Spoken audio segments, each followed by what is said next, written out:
Today on Locked On Canadiens, we stayed up so you wouldn't have to, but you ended up missing out on an exciting game.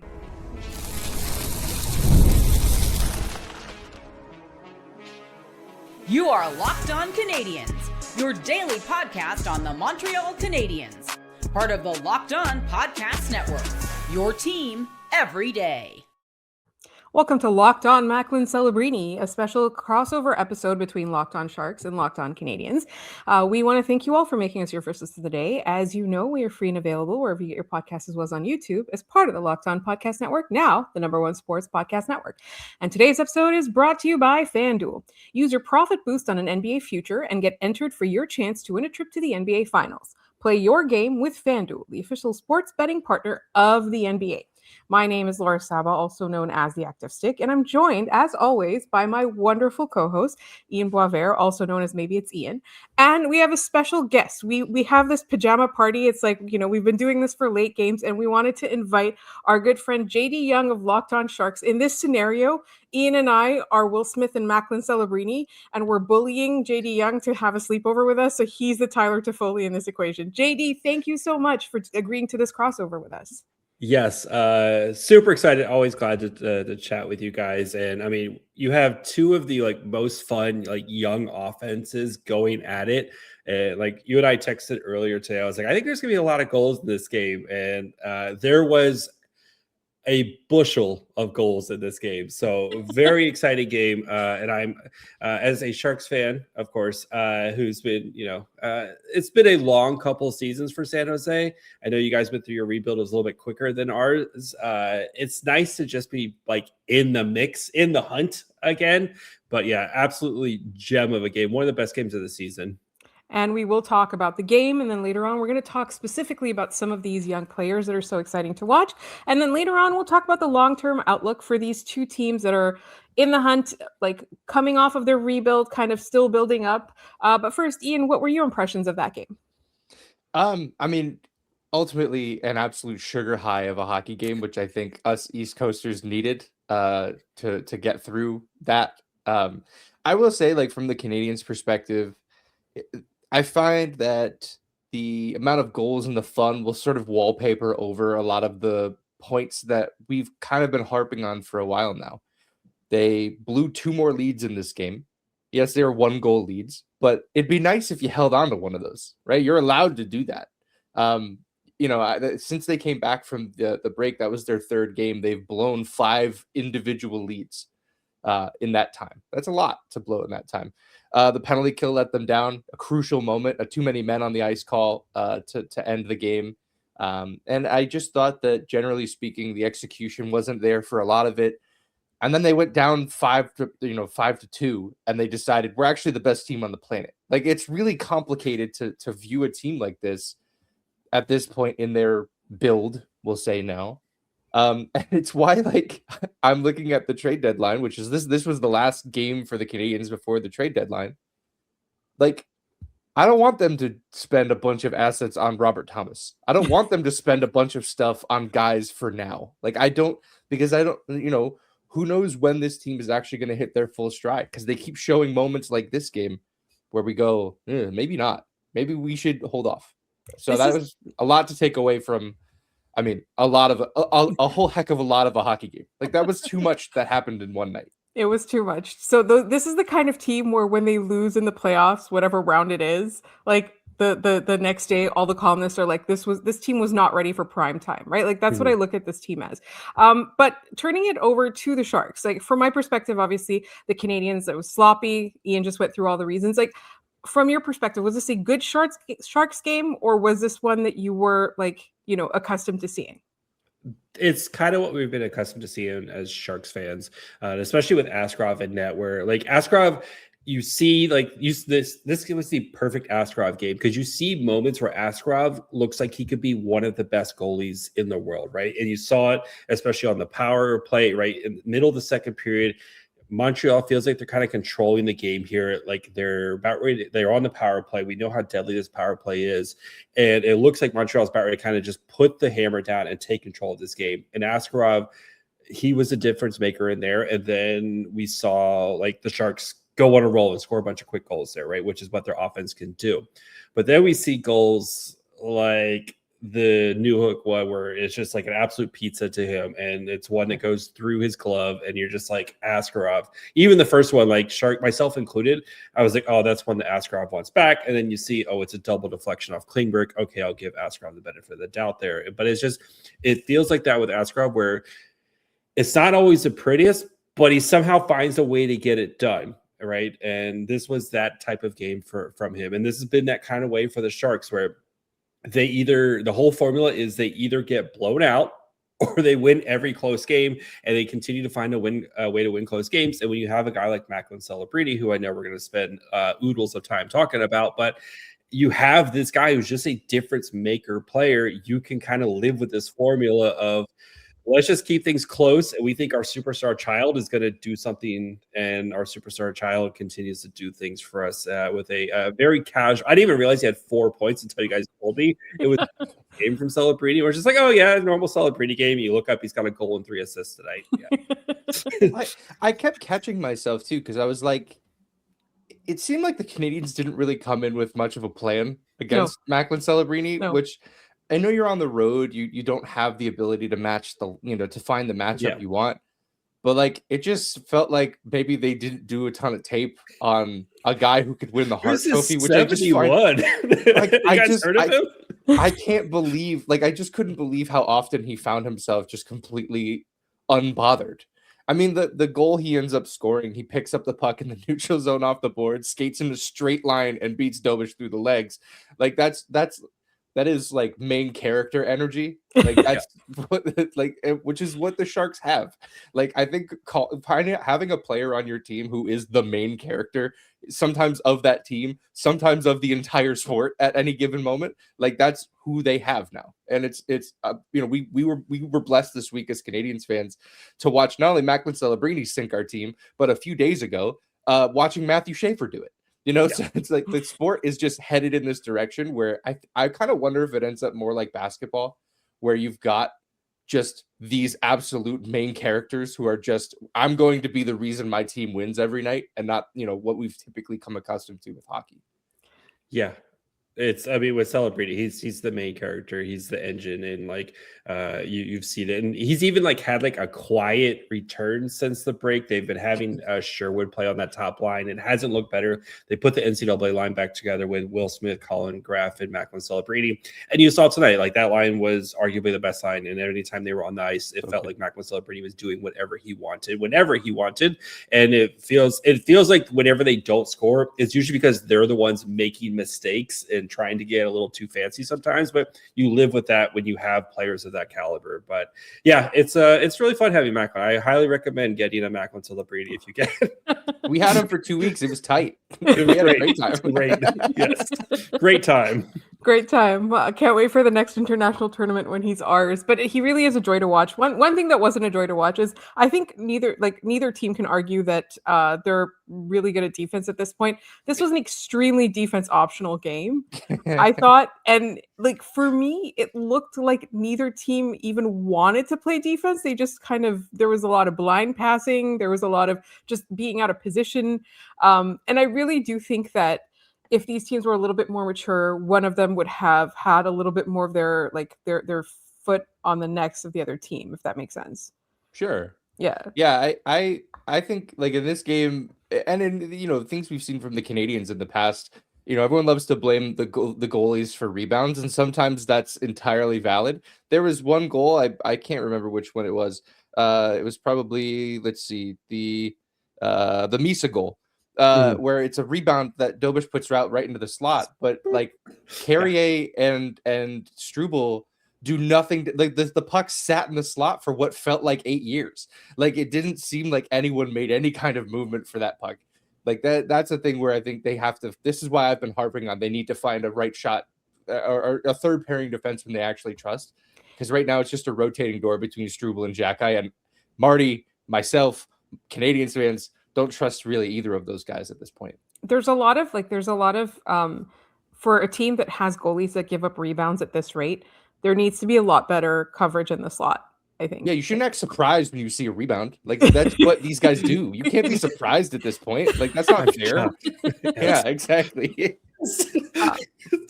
Like when your dog brings you like a dead animal. What is this? Yeah, except it's the third one that day that he's shown up with. Like, it's not. This shouldn't surprise anyone to this point. Yeah. All right, we're going to talk a little bit more about how the youth really showed up in that game for both teams, really. And then later on, we'll talk about the long-term outlook, and that's all coming up on the special crossover edition. This episode is brought to you by FanDuel. College basketball is nonstop. Big games, tight spreads, momentum swings every single night. From early tip-offs to late-night West Coast shootouts, there's always action on the board. And now, FanDuel is giving you a way to turn that energy into even bigger potential wins with a college basketball parlay profit boost. You can build any college hoops parlay you want. Rivalry games, ranked matchups, whatever fits. You can mix spreads, totals, and player props to match how you see the slate playing out. Then you can apply the profit boost and instantly bump up the potential payout. Go safe, go bold, ride with the team you've been following all season. It's your parlay, your style, now with more upside behind it. Head to FanDuel.com to get started. That's FanDuel.com. FanDuel, play your game. As always, we want to thank you all for making us your first listen of the day, and the trade deadline is coming up. Join the Everydayer Club for ad-free audio, access to our group chat on Discord, and more. Use code DEADLINE ahead of the trade deadline for 1 month free. Join now at lockedoncanadians.supercast.com or hit the link in the show notes. All right, we are back on this special pajama party edition of Locked On Canadiens and Locked On Sharks. It is a crossover, and we are so grateful to JD for joining us. Let's talk a little bit more about the youth movement on both of these teams and how they were kind of really, we talked a little bit about Macklin Celebrini being the main character.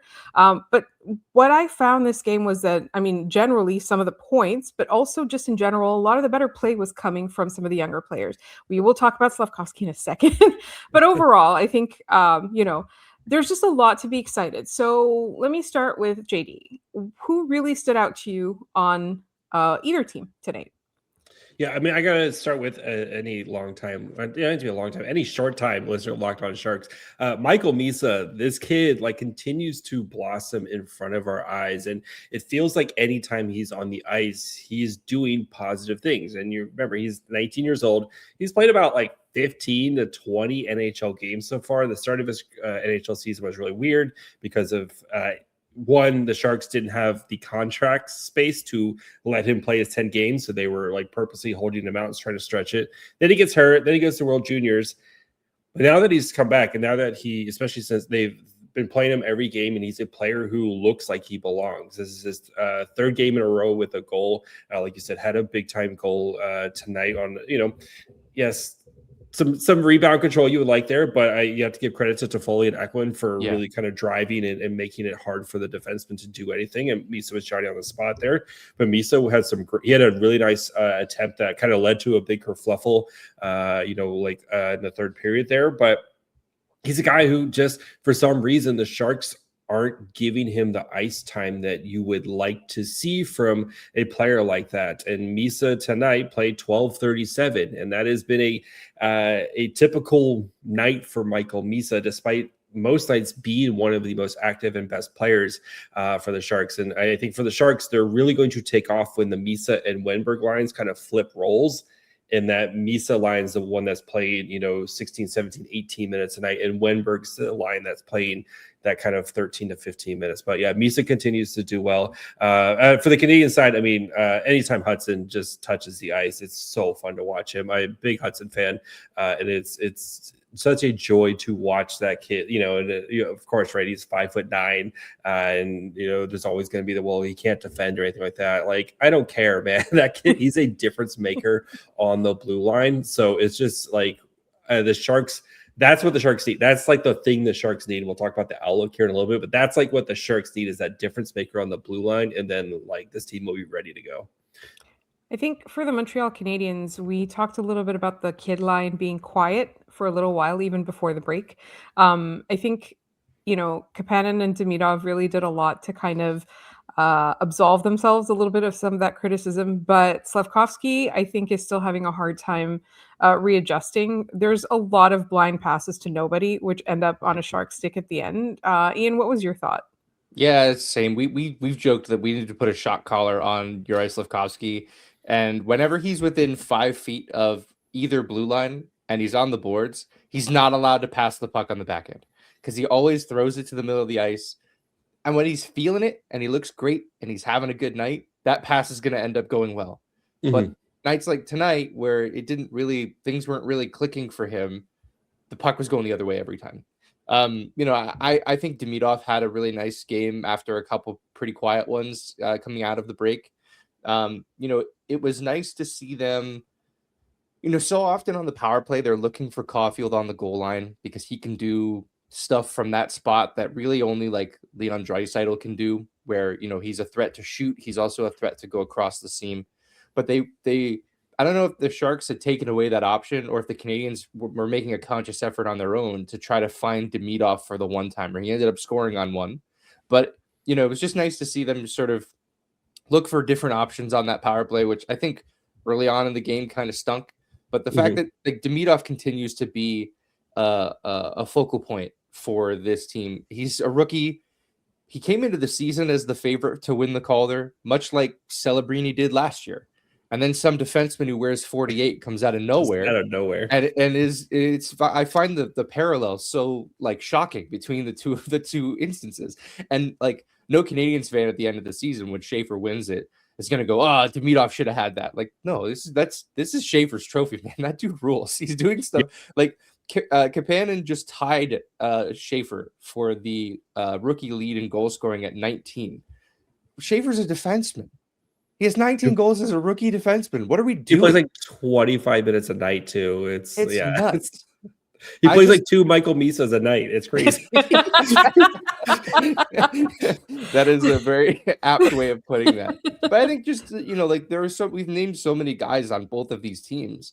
Like, would it surprise anybody that 3 years from now, 4 years from now, this is a Stanley Cup final?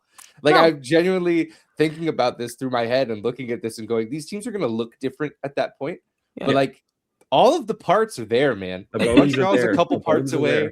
Yeah. The Sharks are like you said, a really strong, 25-minute a night defender away. Like that, these teams are almost ready to kick this into high gear, and it didn't take them 14 years like it took Buffalo. Yeah. We can talk about that a little bit more in the third. This is not really a youth movement thing, but I do want to talk a little bit about some of the shenaniganery happening in that game. What is Gaudette's problem? I guess is my big question. He hadn't played in a while. You got to go out there. You got to do something to impress the coaching staff. The first one he got pushed. I will defend Adam Gaudette's honor there. He got pushed. The second one, I plead the fifth. Yeah. But Dobish there with a total slash. He did the thing, the fake bully thing where he slashes somebody and then he waits for everybody else to kind of come protect him. And then I like Klingberg kind of gets a little bit of a hook on him. It's not too, a little bit of a hook. And then just sack of potatoes down, covering his head type of thing. A little surprised that, the penalties kind of worked out there and stuff. And I think it would end up being 4-4 after that. But a little surprised he escaped clean on that one. Yeah. I will I completely agree with your assessment of the Gaudette sequence, especially because it's funny, that was the same shift for Adam Gaudette. Because the first one, Gouli takes him into Dobish, and it's an icing call. They were battling for an icing call. So the faceoff goes to the other end. It ends up right back in front of Dobish, and there's Gaudette again, just accidentally on purpose, bumping him a little bit after the play. It's not there was too much there. Yeah. But I found that to be funny. I think Josh Anderson's going to open up his wallet after that cross-check to Kiefer Sherwood. Yeah, the lid was flying on that one. The funny thing is, Gaudette was stuck out there with Celebrini and Smith, right? So it's Will Smith, who's, like that's not his thing. Like Celebrini will mix it up a little bit and stuff, but then they're both kind of like in the scrum there trying to like defend Gaudette because of like Gaudette's actions and stuff. And yeah, poor Will Smith, who's like, that is not his game, like is getting in the scrum there. Like he'll do it, of course, because he's a hockey player, but it's just funny. Like, yeah, because those three ended up stuck together for like in the middle of the shift change there. And yeah, Gaudette had an interesting game. He also had like a diving stick check, like early in the first period that like it was I think it might have been Demidov, I'm not sure who it was, who had like a really nice odd man rush there, and he comes flying in, and then of course he gets the empty netter, a nice play there, and then Celebrini gives him the empty netter there. But yeah, great game from Gaudette. That's what you love to see from your fourth line winger right there. Like sign me up for that every day. Talk about Brendan Gallagher core behavior. Like that's what they're there Gallagher's for. Doing that on any given night, we're thrilled. Yeah. That's fantastic. Yeah, you're like, did you see that Gallagher game? Yeah, did you see that Gaudette game? Yeah, it's 100%. Take that every night from him. Any last thoughts on that game before we move on to talking about the future? Yeah, I mean, from the Sharks' perspective, this was a game like they had to have. You looked at where they were at in the standings here. They were 4 points out, or even coming out of a bad slump going into the Olympic break. They were 5 points out going into the Olympic break. You lose the first game to the Flames. Like that's the game that you circle. It's like, this Flames team is garbage. You got to take care. You got to get the points here. Then you beat the Oilers, who was the last time that's like kind of where that streak started. You beat a Jets team like in a rock fight 2-1 type of thing. And then you come out and you get into a high fly like track meet here. And Sharks got to feel pretty good about themselves for kind of digging themselves out this hole. And I'm really curious to see like what does Greer kind of take away from this. And I'm sure we'll talk a little deadline here, but like just the way the Sharks have won these last three games, where it's been too offensive, like, okay, we just got to outscore our opponent. And then that Jets game in the middle where it was like, we just got to try to find a way. So got to feel pretty good about just the way the Sharks are playing right now. And from a Habs perspective, Ian, I think the Canadiens would like to have that one back a little bit. Yeah, I think it's, as JD said, for the Sharks, it was a must-win sort of moment for them. Well, unfortunately, it was for the Canadiens too. Buffalo picks up 2 more points. Boston picks up 2 points. Ottawa picks up a point in a goaltending optional matchup against the Edmonton Oilers. The only good news is that Tampa lost and Florida lost. Like those are and those aren't really teams that the Canadiens are really involved with at this point in the season. So it's a missed opportunity for Montreal to keep ground with those teams. All right. Coming up, we'll talk about the long-term outlook for both of these teams. Given that they're young, they're exciting. And a few years from now, maybe we'll have a very different conversation after the game. Maybe it won't be opportunities. It'll be, a solid win.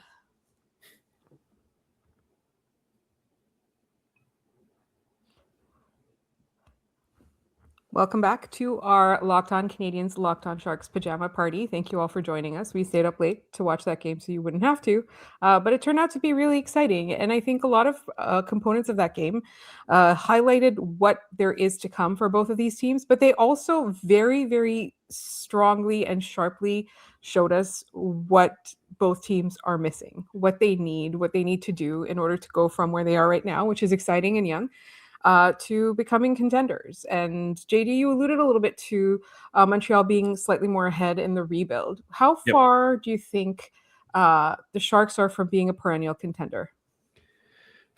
Perennial contenders, that's an interesting one, because like with Celebrini, it's such a hard question with him, because you just don't know what he's capable of, right? I mean, going into the season, we're like, man, if Celebrini hits 90 points this year, that's going to be an insane year, right? He's at like 85 right now, or he's almost at 90 points here, and we're at the beginning of March. Like this is he's a legitimate Hart candidate as a 19-year-old player. Like you have, for San Jose, you have literally one of the best players on the planet. Like that's your player, right? So, and we've seen the way that the Sharks have built this. They've been very forward heavy. You have Will Smith, who's been like an excellent player. If you go back to that draft, oh my gosh, I can't believe we passed on Matvei Beachcroft to get Will Smith. It's kind of working out pretty well for San Jose at this point, right? You have Michael Misa, who would be the 1C on like 70-80% of the teams in the NHL, who's going to be your 2C for the next 10 to 15 years, most likely. Like the way that this team is built down the middle, and Wenberg, you have guys like Bisa, you have guys like Igor Chernyshov, who was, as a 20-year-old, had put up like 8 points in 10 games for the Sharks when he first came up, and is going to be most likely playing after the deadline, and adds that power forward element. So the forward group is there. Like it feels like this group, they just need the reps, right? The defense, so that's the thing that's going to hold back this team, is how do they try to build this defense? And because you have Sam Dickinson, who's 19-year-old. I think he's been playing very well for a 19-year-old rookie, defenseman. And friend of the show, Sam Dickinson. Was that a friend of the show, Sam Dickinson? Yes. And then you have Dmitry Orlov, who's like definitely on his back nine. Those are your two defensemen who are signed for next year. So like the nice thing is you have a lot of flexibility. But yeah, the Sharks need to find some short-term options, and they need to find some long-term options to help improve this defense, because like once Askarov doesn't have to play against the other team and his own defense, like then this team's really going to start to take off. And even as a defenses for nerds go score points type of that's my whole philosophy. You still need somebody who's not like making life actively easier for your goaltender. So I think that's going to be the big question is how do they do this? And once they do that, like this team can start to contend. And, like I was hoping this year, if they're like a 70-point team, that feels like a win, especially where this team is at. And never did I really think that they would be like even in the playoff mix. But I think you have to go into next year. Like playoffs are going to be like a must for this team next year, despite if they make them or not this year. And then after that, it feels like that Colorado Avalanche March, where it's just like, okay, every year that next thing. So you got to think like 3 years from now, this team should be a perennial player, a perennial Stanley Cup team, as Macklin Celebrini becomes 22. Right. That's terrifying. That's the terrifying part. Macklin Celebrini will be 22. You'll have Will Smith will be 23. Igor Chernyshov will be 20. He'll be 23 as well. Like that's going to be your like probably top line there. And Michael Misa, who will be 21. Yeah, it's a little bit crazy. You talked about playoffs being a must next year for the Sharks. For the Montreal Canadiens, they made the playoffs last year unexpectedly. And now we're in a situation where they're in a very tight playoff race in their division. I think in the East in general, with teams like, the Islanders and Pittsburgh surprising people. In your mind, how far is this team from being a contender? We already know about the goalie situation, but what other things do we need to change on this team for it to become one of those perennial terrifying contending teams? I think their penalty kill is a rate limiting factor for them right now. They lose a lot of games because their penalty kill cannot come up big in a big moment. And that's how you win playoff games, right? Mm-hmm. Is your penalty kill comes up in a big moment. Yes, your power play, your 5-on-5, you need that too. But sometimes you take a too many men call with less than 5 minutes left, and you need to get one. And the Sharks, I think they came into this game with a middling power play, middle of the pack. They went 2 for 3. Like it's just not good enough from that perspective. With that said, like, are you solving any of that at the trade deadline this year? I don't know if you guys saw this, but Michael McCarron went for a 2nd-round pick. I'm all the way out on this year's trade deadline. I want nothing to do with anything that happens between now and Friday at 3 p.m. Eastern. I want nothing to do with it. So, like, I think you just sit back and you're content, and the Canadiens will do what they've done for the last few years, which is collect information on the players they have, the systems they have, the units they have, and they'll try their best to build upon it coming out of this. And it'll be a learning experience for all those guys. I think, like Kapanen playing on this penalty kill unit is only going to make him better in the future. He's a rookie too, right? We forget it. He played in the Olympics. He had a really good final game in the Olympics, won a bronze medal. He's got 19 goals as a rookie. Like, he's only going to get better from this experience. I think the penalty kill for me is a big problem, and it's something that Robert Thomas, as good as he is, will not help you with. Like, that's a non-factor for me. Yeah. So I know we took a lot of crap, thanks to somebody who makes all the shorts for us. Put up a short about how we said we don't want Robert Thomas. We took some noise for that. I don't know if you want to take any kind of accountability for that, JD, or what? But like, you're I have getting no idea roasted what you're over talking here. about. Yeah, I bet you No wouldn't. idea. Yeah, Clip God over here doesn't want anybody to know. No idea. Man, it'd be the man behind the scenes. Nobody. Yeah, no idea. Yeah. Pay no attention to the Wookiee behind the curtain. I will say one thing about Robert Thomas is that yes, in a vacuum, he is a good player that you would want on your team. But if you took one look at any of the price from any team that is like floating around, It's a lot. that's not a move you want to make. Like Robert Thomas is That's a one guy. move. Like if you are like the Wild, for Yes. example, where you've been a first round exit team for 1,000 years in a row. You need to get over the hump, especially in a division where you have Colorado, who's the best team in the NHL, and you have Dallas, who'd probably be the best team in the NHL if it wasn't for Colorado. Exactly. Like that's a move you have to make, right? Yeah. Type of thing. Like, right. And you don't want to like the thing for teams like ours, and especially for like the Canadiens, where at some point they're going to have to consolidate assets, right? We all know this is going to happen, but it's that you're trying to land the plane of like, you don't want to do too soon. And then you end up like the LA Kings, for example, who in my own backyard, where you're right, they kind of did it too soon. And you thought you were going to have a special player, Quentin Byfield. And Quentin Byfield's a fine hockey player, but he's not lived up to the expectations of like a second overall pick. And you thought that was going to be the crown jewel of your rebuild, right? And everything was going to flow through him and everything was going to work out. And, they made some moves, right? Getting Kevin Fiala, some of the picks that they've made. And now this team is, a perennial wild card one or the third seed in a very bad Pacific Division.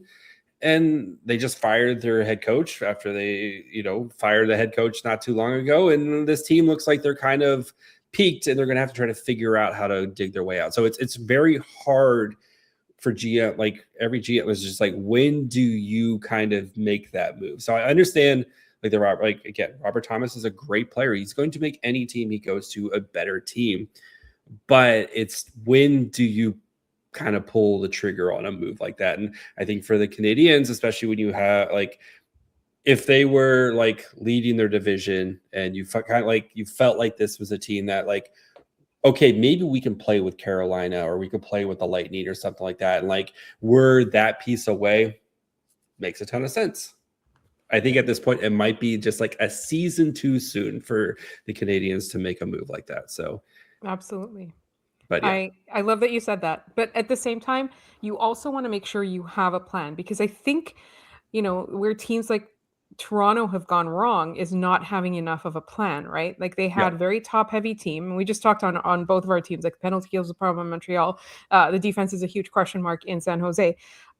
Toronto didn't care about defense? That. You can play defense? I watch this team every night. That's news to me. You can play defense? Yeah, but like, Toronto thought they could coast on superstars, and they had they still do have a lot of superstars. But defense was optional and goaltending was bad. You can't do that. You have to build a team. You have to build it like all parts of a team. And so I think like a little bit of like leading too heavily into the Rob Thomases of the world kind of sacrifices that as well. I don't know, Ian, if you would agree with me or not. Yeah, I think so. The way I think about it, I know Arpon Bossy said this on his show, the Best in Gaudette Notebook, that like, yes, Robert Thomas is an elite player and an excellent hockey player, but like, if you had to find another comparable to him in the league, it's Nick Suzuki. Like those are kind of the two guys that you talk about. Why wouldn't you use the assets that you have to add something you don't? Like everyone goes, well, why wouldn't you want two Nick Suzukis? Yeah, of course, that's an excellent idea. But like two Macklin Celebrinis, please. Yes. Yeah, it would be tight. It would rule. But like there are other holes on this roster. There are other problems. That like the defense, they have Caden Gooley playing on the right side right now. That's not ideal. No. There's a lot of parts about this team that are not ideal in the moment that will not be solved by acquiring Nick Suzuki 2.0.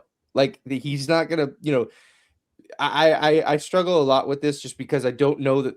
I think this isn't the time for them to take that move. If this game, I know you shouldn't make decisions on the trade deadline from the game that happens immediately before the trade deadline. That's bad management. But like from a fan perspective, from I don't have to make any of these decisions. This game showed me that, or at least reaffirmed to me that there's still a few pieces away, and just the maturation of these players away from being able to make a move like that. They already kind of did that with Dobson last year, right? An excellent move, right? They moved a lot of pieces to get him. He's been an awesome fit. He was an organizational need. That's the sort of thing that they need to do with their assets, is find an area of need and attack it. Yes, second line center is that, but maybe you'd want to find a second line center who can do things that aren't already being done. He's a right shot. So is Kapanen. So is Suzuki. So is Jake Evans. There's only one other center, full-time center, which is Phil Deneau, who's left-handed.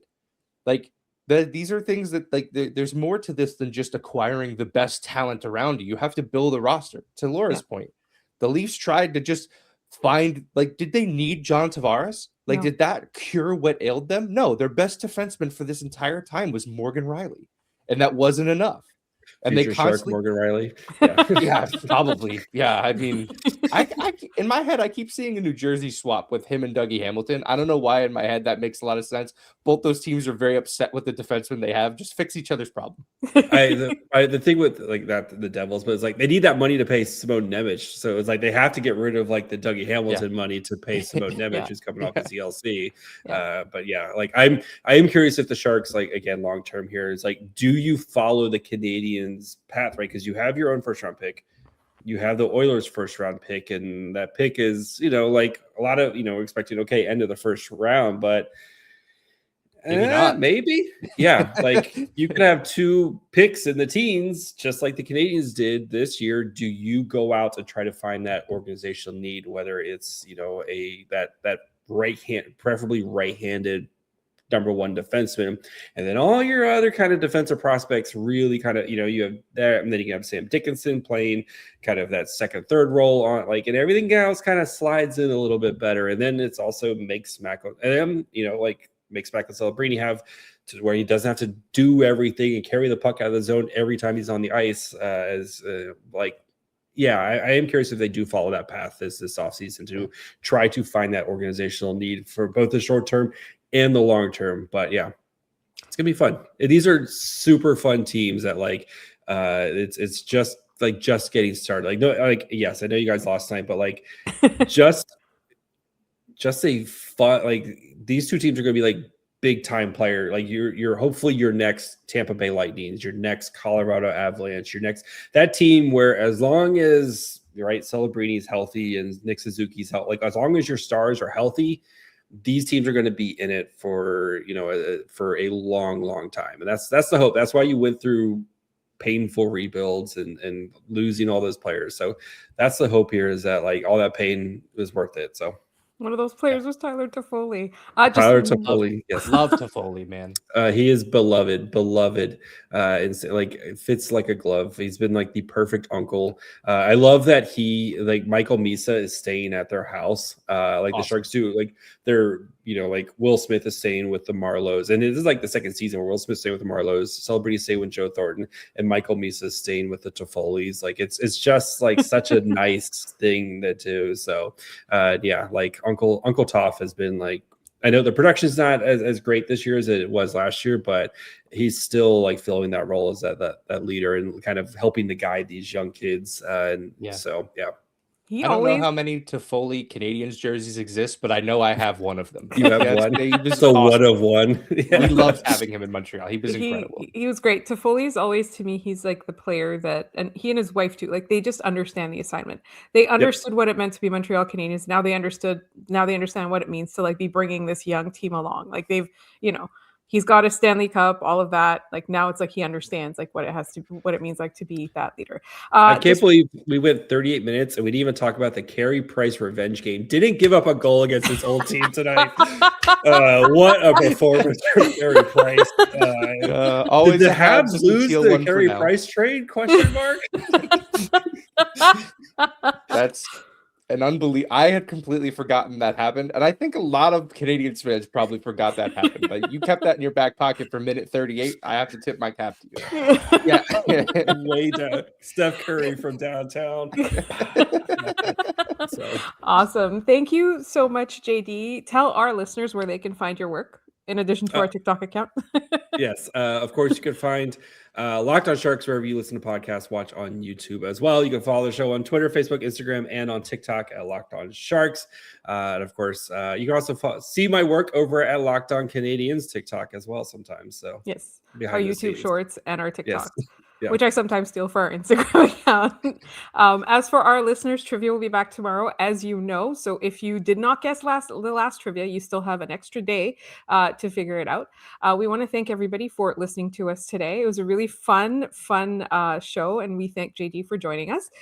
Tomorrow, we will obviously be talking a little bit more about the trade deadline. Who knows if anything will happen. So make sure you're subscribed to and that you follow Locked On Canadiens so that you get all the latest episodes. You can find us on TikTok, on Instagram, and on Blue Sky at Locked On Canadiens. You can find my co-host at Maybe It's Ian. You can find me at The Active Stick. And if you never miss an episode, the Everydayer Club is built for you. Get Locked On Canadiens, ad-free, plus members-only Discord access, and more.